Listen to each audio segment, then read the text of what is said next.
They told us it was an accident. But accidents don't leave 20 stab wounds, do they? Welcome to the deep dive. We cut through the noise to bring you the core of the most perplexing stories. Today, we're plunging into, well, a really disquieting area, deaths that were initially called accidents, but just don't seem to add up. That's right. We've got 3 cases we're looking into today. Each one is tragic, of course, but they're also shattered by these really serious doubts about the official findings. We'll be digging into the details, the inconsistencies that jump out, and just that feeling you get that something important is missing. And I have to tell you, looking into these, it gets really uneasy. The last case we'll cover today, it's genuinely chilling. Seriously, the kind of thing that sticks with you, makes you ask questions you can't just brush aside.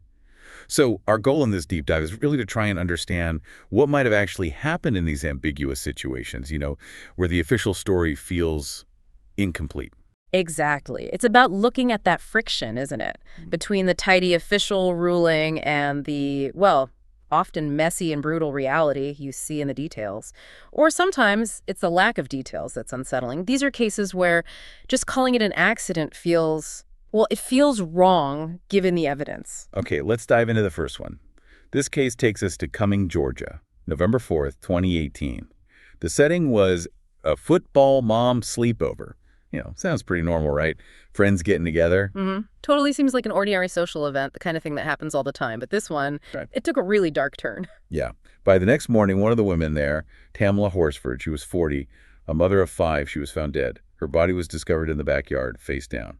And the immediate ruling. An accidental fall. Right. An accidental fall from a second-floor balcony. They said it happened sometime after 1:30 in the morning. They also noted alcohol and marijuana in her system. And that was basically it. Case closed. But, like we often see in these kinds of troubling cases, that first explanation starts to unravel pretty quickly when you look closer. What's really striking straight away is just how severe her injuries were. They seem way out of proportion for a simple fall. Totally. The injuries were, severe is the word. She had a broken wrist, a fractured neck, and get this, a cut heart. A cut heart from a fall. That's hard to picture, isn't it? It really is. And think about this. Yeah. There were 9 other adults in the house that night. 9.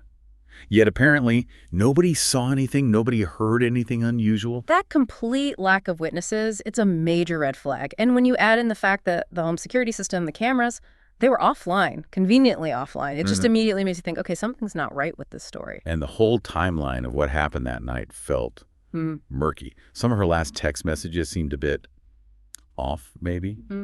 Then her family, understandably, pushed for a second autopsy. And tragically, that second look revealed even more injuries. Which led to the case being reopened. The FBI even got involved for a time. But ultimately, they went back to the original ruling, accidental fall. Which just begs the question, why? Why wasn't there more focus on exploring other possibilities, especially when you hear that the people there gave sort of conflicting accounts and the fact they all lawyered up so quickly? Exactly. You'd think if it was just a terrible accident, there'd be more openness, right? Yeah. Not immediately hiring lawyers. Precisely. It just adds to the suspicion. And the silence around it ever since. It's powerful. Tamla's family, they still believe it was foul play. And you can absolutely see why. It's a really disturbing case, a reminder that that first call in a death investigation isn't always the final word. Sometimes the search for truth is long and painful, especially with so many unanswered questions. Okay, let's shift gears now. Yeah. We're going to Dublin, Ireland, September 3rd, 1999. Different place, different time, but just as unsettling. We're talking about Ronaid Murray. She was only 17 years old. Just 17. She'd just finished her shift at her part-time job, a clothes shop, and was walking home. It was a really short walk. Yeah, a walk that should have been completely safe. Her home was, like 500 feet away? Basically, yeah. She could practically see her front door. Incredible. But she never made it. Ronaid was attacked, stabbed repeatedly, just yards from her house. Brutal. And her purse was untouched. Untouched. So, robbery clearly wasn't the motive. Still, the initial thought for some was maybe, a random street attack. A mugging gone wrong. Which is sort of a default reaction, isn't it? Trying to fit it into a pattern we understand, even if it's horrific. But the details here, they didn't really fit that random attack narrative. No sexual assault, and the way she was attacked felt targeted. Personal. And her family felt that way right away. They were convinced it wasn't random. And the attacker just vanished. Vanished. Police did a huge investigation, interviewed over 2,000 people, friends, co-workers, people in the area. Nothing solid came up. There were some rumors, like maybe a woman was seen following her, but nothing confirmed. And what makes the Ranaid Murray case even darker are these persistent rumors that have swirled around for years. Whispers about maybe powerful people being protected, or the investigation being somehow steered away from certain leads, even suggestions of evidence disappearing. None of it proven, of course. No, unproven. But those kinds of allegations, they just add to this deep sense of injustice that hangs over the whole case. And now, it's been 25 years. A quarter of a century. Unbelievable. No one has ever been charged. Yeah. The case is still open technically, but it's cold, inactive. But for her parents, it's never cold, is it? No, they still leave the porch light on for her every night. That image. Yeah. It's incredibly powerful. Leaving the light on, it just speaks volumes about their hope, doesn't it? That even after all this time, someone might come forward. Justice might still be found. Such enduring hope. It's heartbreaking. Okay, now, let's move to the case I mentioned right at the start. The one that I think is maybe the most unsettling of the three. Philadelphia, January 26th, 2011. Ellen Greenberg. She was 27, a first-grade teacher. Right, and she'd gone home early from school that day because of a snowstorm. Yeah. Hours later, her fiancé, Sam, he finds her. She's inside their apartment. The door was locked from the inside. And she has a kitchen knife in her chest. So initially the scene looks like, well, it points towards suicide, unfortunately. Locked apartment, no sign of forced entry, no struggle, nothing missing. It fits a tragic pattern we sometimes see. And that was the initial ruling. Suicide, case closed again, except for one absolutely horrifying, undeniable detail. Ellen Greenberg didn't have one stab wound. She had 20. 20 stab wounds. Just let that sink in. And this is where the official story just completely falls apart. It's impossible to reconcile. 10 of those wounds, 10 were in the back of her neck and head. Back of the neck and head. Some were deep enough to hit her spinal column. And on top of that, she had bruises on her arms, which looked like defensive wounds. Defensive wound. Yeah, like she was trying to fight someone off. There were also some hesitation marks, those more superficial cuts you sometimes see in suicides. But with 20 wounds, including those to the back, it just makes the suicide ruling even harder to believe. Exactly. Defensive wounds, 20 stab wounds, 10 in her back. How does that even remotely sound like suicide? It defies logic. It really does. And then there's this other deeply troubling piece.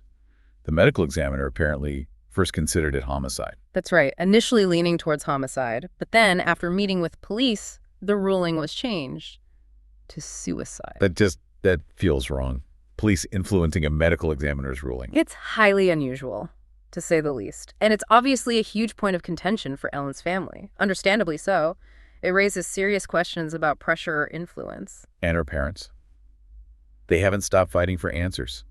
They've hired their own experts, forensic specialists, neurologists, knife experts. Independent experts. And the consensus from these experts, it would have been physically impossible for Ellen to inflict all those wounds on herself.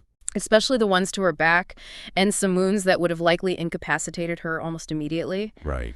The biomechanics just don't work. I mean, trying to stab yourself 20 times, including multiple times in the back of your own neck, it's just not feasible, according to these experts. Their findings directly challenge that official suicide ruling. Yet the authorities, they've stuck to their guns. They have. They keep pointing to the locked door, the lack of forced entry, no signs of a struggle. They suggest maybe she was under stress, maybe depressed. But none of that explains the 20 stab wounds. Exactly. It's this massive gap, isn't it, between the official story and the sheer brutal violence of those injuries. Yeah. How could anyone do that to themselves? It's just, it's an unforgettable, deeply disturbing question. It leaves you with this chilling disconnect. You have the physical evidence staring you in the face, and it just screams something other than suicide. This case, maybe more than the others, really highlights how the official narrative can sometimes be just, completely at odds with the grim reality hidden underneath. So, 3 cases we've looked at in this deep dive, each one leaving you with this profound sense of unease. Kamala Horsford, found dead after that sleepover, severe injuries, no witnesses. Ranaid Murray, killed just steps from her home, seems targeted, but no answers for 25 years. Still waiting. And Ellen Greenberg, locked room, ruled a suicide, despite 20 stab wounds. Each story just underscores this really uncomfortable truth, doesn't it? that not all deaths fit neatly into boxes. Sometimes the official story, the easy explanation, just crumbles under the weight of the actual, often very disturbing facts. Yeah. And the questions left behind, they're heavy. You think about the families still searching for truth, for some kind of justice, living with that uncertainty. Absolutely. And maybe that's the takeaway here, the thing that really stays with you, the weight of those unanswered questions, and that persistent nagging possibility that the real truth, no matter how uncomfortable it might be, is still hidden somewhere. These cases really remind you, don't they, that things aren't always what they seem. And silence, well, silence doesn't mean the story is over. Makes you wonder, what else is out there that we've just accepted as an accident? What other truths might be buried?